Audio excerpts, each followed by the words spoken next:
Hi everyone! Hey everyone! Welcome back to the Fielding English channel.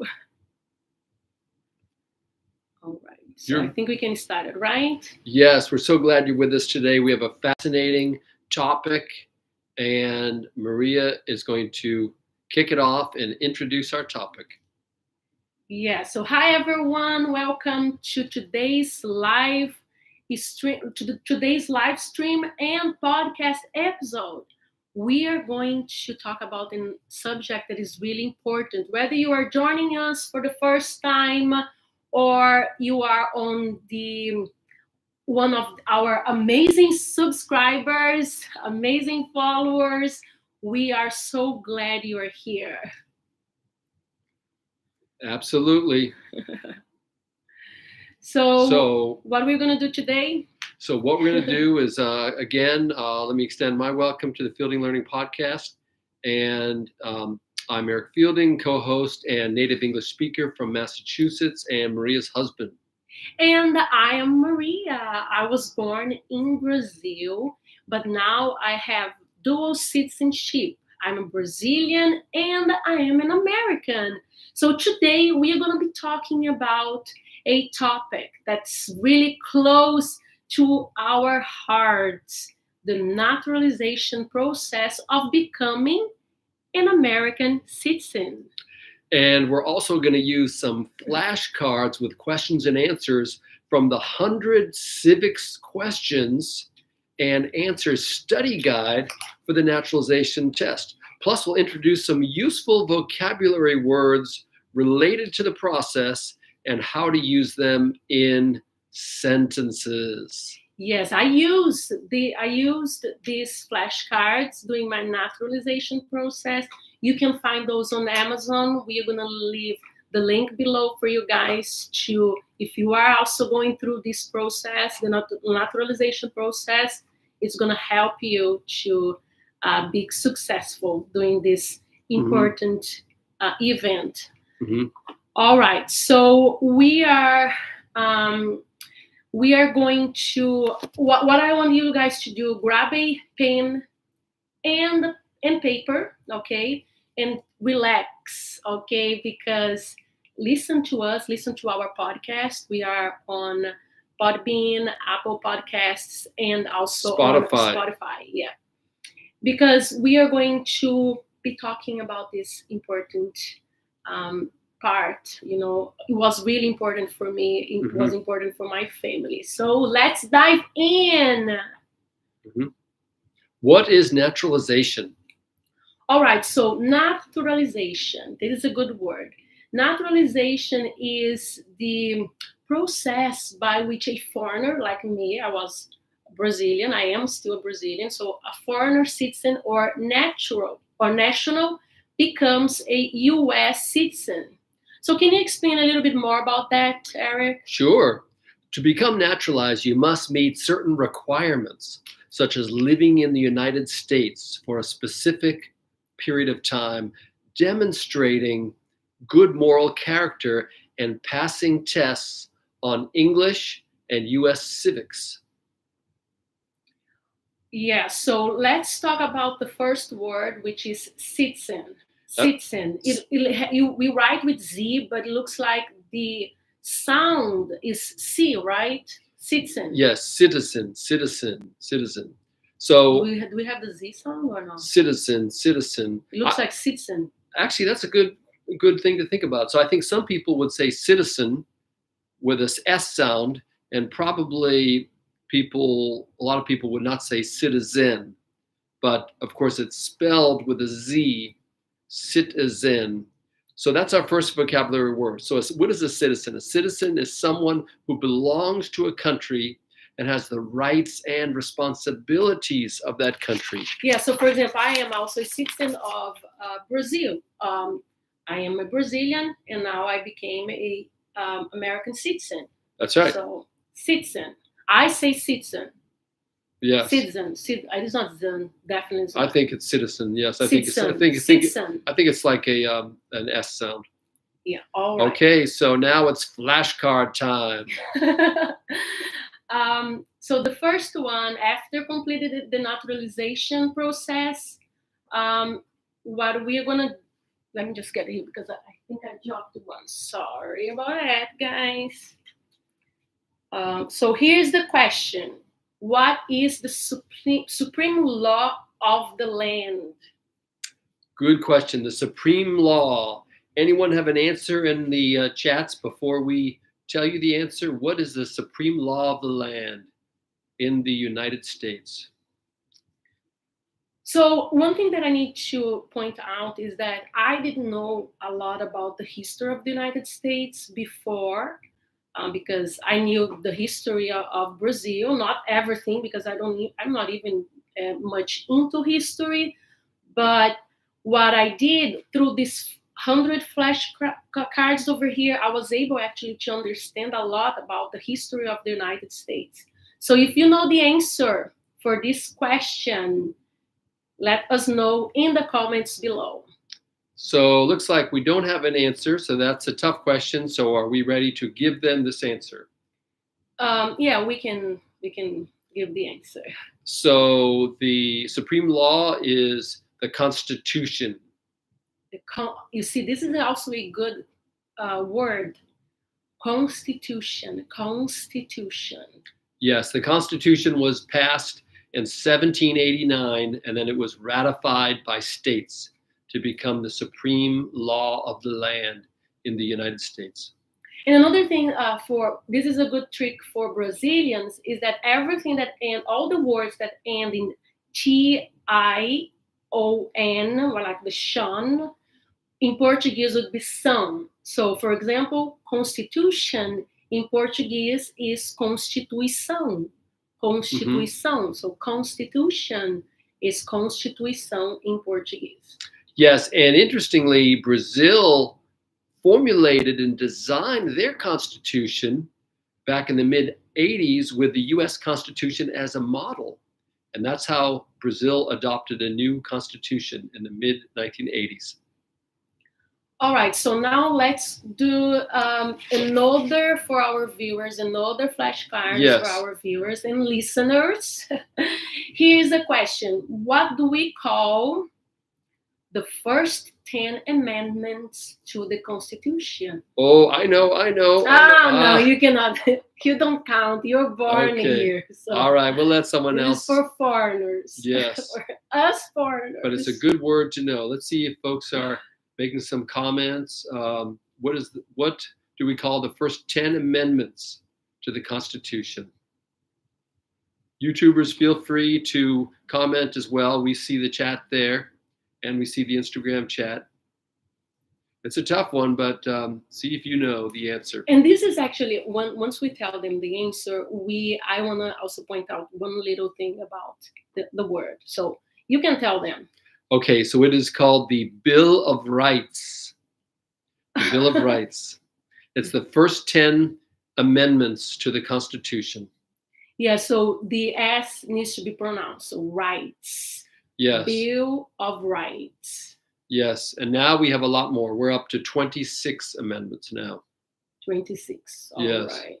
So what is the next vocabulary word? It's this is the one that I want to point out. Okay, the next one is oath. Oh, Jesus. Oh, has a tongue and the teeth. I hate the TH. I think it's so weird. The TH. So for the oath. Oath. Try not to spit on someone when you say that. So the oath, because we have the TH, you have to pronounce it with your tongue between your teeth. So oath. Oath. Oath.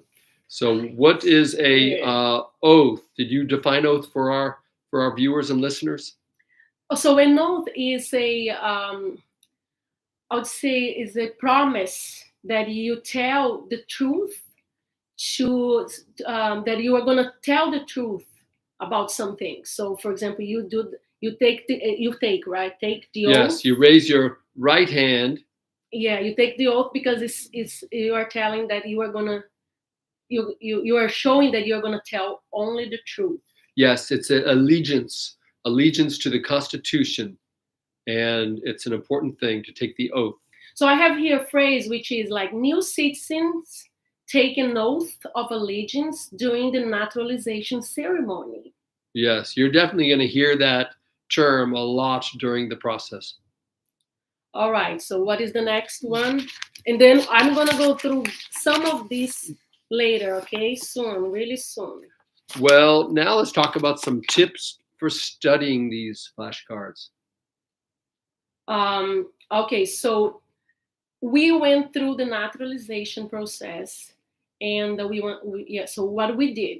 Yes. First of all, I bought this on Amazon because I didn't know much about the history of the United States, and I started going through, these are 100 flashcards. And we'll put the link in the video so you could buy these flashcards too. They're official designated flashcards for the test for you to become a U.S. citizen. So why do you need to go through flashcards? Because repetition helps a lot. Mm-hmm. And then also because you practice your speaking English as much as you can to build your confidence. So you don't need to just do silence silence this the flashcards. So you go through. Let me get another one over here. So for example, in one side we have the question, and the other one you have the answer. Mm-hmm. So when you are also asking the question, you ask it out loud. So this is, what territory did the United States buy from France in 1803? Yes, that's right. So it was, then you say the that answer out loud, and then you have the answer. Now, if you already know the answer because you have been studying for a while, you will already say the answer out loud. That's right. So these flashcards are a great way to learn the civics, and also reviewing and learning basic English vocabulary and grammar. So the territory that the United States bought from France was Louisiana. That's right. Thomas Jefferson was the president when that was bought. Yeah, all right. So let me see the next one over here. Okay, we did go through, so that part. So allegiance. Oh, allegiance. Let's talk about allegiance. Yeah, so allegiance means loyalty or commitment to a country, cause, or group. So as an example, during the naturalization ceremony, new citizens pledge allegiance to the United States. I pledge allegiance to the United States is what people say. Yes, pledging allegiance is an important part of becoming a U.S. citizen. It's a way that you show your loyalty, to the country. Yes, and kids say the Pledge of Allegiance every morning at school. Oh, so somebody's asking to show the cards to the. So we are gonna leave also the link for you guys. I don't think was even expensive on Amazon. It was like maybe $10 on Amazon. Yes, that's right. So we're gonna do a couple of more questions, civics questions, because this is a really great way to study about the United States, the history of the United States. Yes. So let's talk about freedom of speech, because this is actually a good one. Ah, that's right. Freedom of speech. So what is the right or freedom from the First Amendment? And we just said the word freedom of speech is the First Amendment, or first bill, the first right in the Bill of Rights. So when I went through the naturalization process, they are supposed to ask you 10 questions, and you are supposed to answer at the least 6 right questions. Okay, so you have to answer 6 questions right. What happens is that they were going to ask me 10 questions, and then I answered the first 6 already right, so they didn't even ask the other 4 questions. That's right. What's really easy, right? Yeah, well, you studied a lot and you knew all the flashcards, so some people weren't really that diligent, but you showed your preparation in wanting to do the oath of office and pass the test. Yeah, well, another thing that I want to share is that there are many types of naturalization. I became naturalized a U.S. citizen through marriage because I married him. He's an American. He was born in Massachusetts, so that's why went through the process as the naturalization process as a marriage. So through marriage, we say through marriage, right? Yes, but you can also come in through a fiance process. You could be sponsored as a family member, let's say a parent or a child. So there are different ways that you can gain a naturalization process. So we talked about that word, and now let's go to the next term. So, what is the economic system in the United States? Oh wow, yeah, that actually I've seen that the same question. Did you even in tests, for in tests like to become a U.S. employee, Yeah. the government, to work for the government. So, do you guys know the answer for that question? Yeah, let's see if anyone has an answer. What type of system do we have for the economy in the United States? Okay, not seeing. It's a tricky one, so you could think about it, and we're happy to give you that answer if we don't get the right one. Yeah, yeah. We have some people also commenting on YouTube, and a lot of people Yes. arriving over here on our other page. Yes, that's right. We are getting comments on YouTube and Instagram. So the answer for the question, can you ask the question again? So, what type of economic system do we have? So in the United States, we have capitalist and or market economy. That's right. So it's called a free market economy, which is It's all about money. Yeah, it's Oh my basically some people in foreign countries say the United States of America corporation because of businesses. So it can be that's too big a topic to really dive into today, but the market economy can be very big and complicated, and a lot of people have different opinions on that. So that's another common word. So we'll. Oh, it was one person said capitalism, and no, we don't have the socialism. No, we don't have socialism, but it's an interesting question because some things in the U.S. market economy are socialistic, which are, for example, Social Security. So Social Security, a lot of people don't talk about now being part of socialism, but when it was introduced in the 1930s by President Franklin Delano Roosevelt, a lot of people accused Roosevelt of turning the U.S. economy into a socialism or socialistic type of economy. But now everyone takes for granted that they're going to get Social Security. But Social Security is an example of socialism, and that's something that can happen in pockets of the United States. But of course, Social Security is a nationwide program of getting checks for retirement.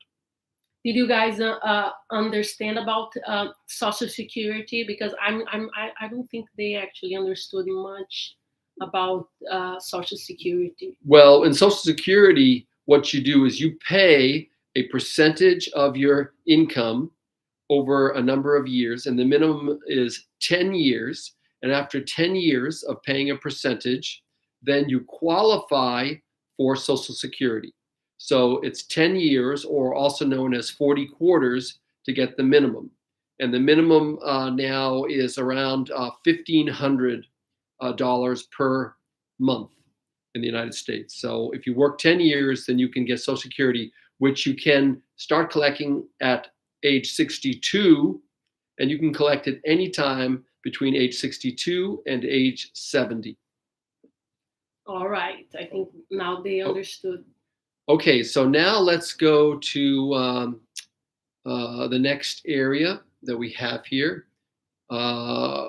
Naturalization. Well, we talked about. Yeah, we talked about naturalization. So it looks like we're getting it. We didn't want to overwhelm you with 100 questions today, so we wanted to make certain that you got an introduction to these flashcards. Maybe we'll do a part B and dive into more of them. But I think these flashcards will really help you. Let me go through this question 53. We're gonna do come here again or record videos about the questions, some of the questions that come in these civics flashcards over here for the naturalization test. Yes. And the question number 53, okay, 53 is asking, what is one promise you make when you become a United States citizen?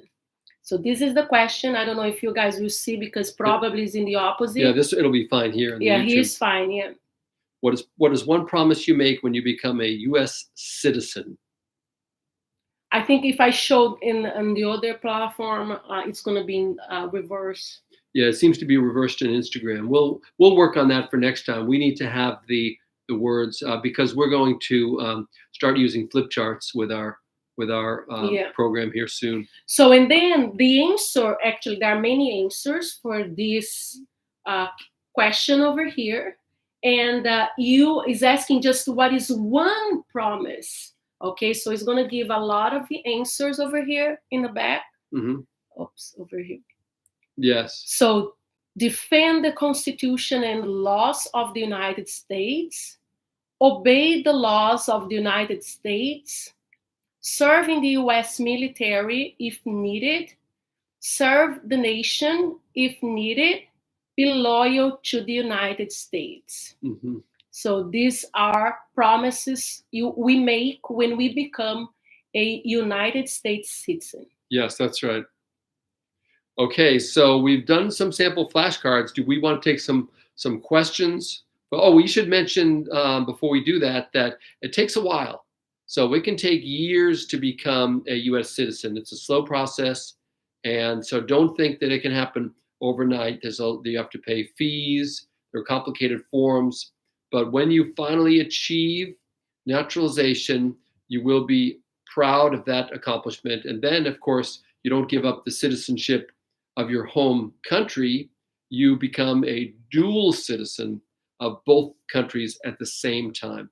Yes, that's my case. I am Brazilian and American now. And my naturalization, I became a naturalized American in 2022.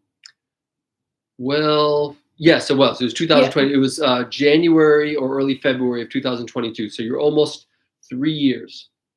Yes. Yep. It took almost 3 years. Actually, it took five and a half years. No, 5, yeah. It took 5.5 years from when we first applied with USCIS. Yes, because I came to the United States in 2016, and then we started the process. So, but it was easier, actually, to become a naturalized American than actually, because we had 2 parts. Yeah, you have the USCIS part, and then you have the State Department part. Yes. So the USCIS, which is Immigration Services, they do the processing pretty quick. But the State Department is the other federal government department that has to issue visas and issue green cards and approve them. So once they issue your 2-year permanent residency, that actually took a year to get. And then you go from a 2-year to a 10-year. But of course, you have to wait for the period of time before applying for that. And there's delays there. Yeah. So what one person is asking, what about Algeria? Well, we don't have specific answers about Algeria, except to say that with all countries, there's a lottery with a specific number of slots. So Algeria, I'm sure, would be included in that. So the U.S. government has a lottery of immigration visas available for all countries, and Algeria would be an example. So you'd want to go to the USCIS website to learn about those. But of course, the most consistent way of getting approval is through a family member or or a sponsorship of some sort. So we didn't talk about that in this video so much, but you can get work-related sponsorships. And there's two types of visas, H-1B and H-2B visas that have to do with whether your background is labor or scientific or other types of professions. That's right. So before we wrap up, I want just to remind everyone to, if you are going through this process, one person said I applied and I hope to win. Yeah. Yes, that's right. The lottery. Yep. So that's good. Good answer there. Because definitely this process takes a lot of time, but it is worth it. The day you take the oath and become a U.S. citizen is a moment you never forget. I remember mine was during the pandemic. Yes. And Thomas didn't go with us. We had a friend that babysat Thomas, and I was wearing mask. We were apart from other. Right. But it was worth it because I took some pictures. Yes. Yeah, it was worth it. And now I work for the government because to work for the U.S. government, you have to be a U.S. citizen. Yes, that's right. So are there any other topics we want to cover before we? I want just to encourage them if they have questions to ask now, and we will be happy to answer their questions. Did we talk about the ceremony? You did talk about the ceremony, so that's another key word, the actual swearing-in ceremony. Do you want to talk about that, the ceremony? No, I think you kind of covered that, so we're good. So hopefully we've inspired you with this episode. Any other questions? We see a number of people on Instagram and YouTube. Any more questions before we sign off for today? Oh, but what happens actually if we fail the test? Good what question. happens? So what happens if I fail the test? Well, I don't know. What happens if you fail? So if you don't pass the test for the first time, you have another opportunity to take it. You can review what you missed and focus on improving for the second attempt. Now, I'm not sure if you have many attempts, but definitely you have a second chance for sure. Yes, that's right. But again, guys, the entire process takes a lot of time. You have to be patient. You have to follow up, with them. Actually, ask questions because it's really a lot of. Yeah, but it's worth it. Okay, well, thank you, everyone. We can still check to see if we have questions before we wrap up, but we want to, as usual, encourage you to like, subscribe, and share these episodes. So there is a question over here that I don't know if we want to go through that. I see your question here because we have not started the new administration. Yeah, so we don't know about the new administration. We need just to wait for the best and see what's going to happen. Yeah, we don't know, but starting January 20th, there may be changes to immigration policies in the United States. But still, things will be possible. Yes, we're still going to have people immigrate here, but the question is how and whether or not they have to wait completely in foreign countries before coming over, or having a extension or some sort of temporary status to stay in the United States while their application is being processed. Yeah, because what actually will happen with the United States without immigration? So that's actually what builds the economy. Yes, that's right. The United States needs immigrants to build the economy and to add to the diversity and the tapestry of the American experience, which is all based on immigration. Everyone in the United States is an immigrant from way back. My family, over 100 years ago, came from Ireland and England and Sweden. Basically, Ireland, England, and Sweden back in the 1880s and 70s. And then Thomas now He was born. So he was born here. He's dual citizen. Yes, So that's it's right. like, right. So everyone has some sort of background, immigration. Yes, that's right. Yeah. All right. So we hope you guys enjoyed, and this episode was helpful and inspired. If you have not subscribed to our channel on YouTube, please do it. We are there a lot. Have been posting a lot of videos. We also we pretty much we have gone viral. Yes. Because of comedy, because we are trying our best to share a lot of the play on words and comedy, and we're commenting on them. So it seems like you all like those. So we're going to continue to do those and mix those in with all of our normal videos, both long and short. So you'll see a variety of content on our YouTube channel, our Instagram channel. We also have a TikTok, and of course our Fielding English podcast on Spotify, Podbean, and Apple Podcasts. You can listen while you're driving and on the train. Yes, that's the way to practice your listening and improve your English skills. So that's it for today. We are wrapping up now. Good luck with your journey to become a American citizen. And if you have more questions, don't just let us know. Ask us. Use our social media. We will be happy to come here and with more videos and also to answer your question. Okay. So that's it for today, guys. See you next time. Thanks a million.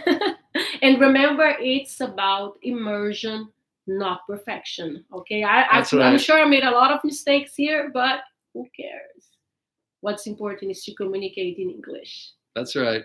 Bye, guys. See ya.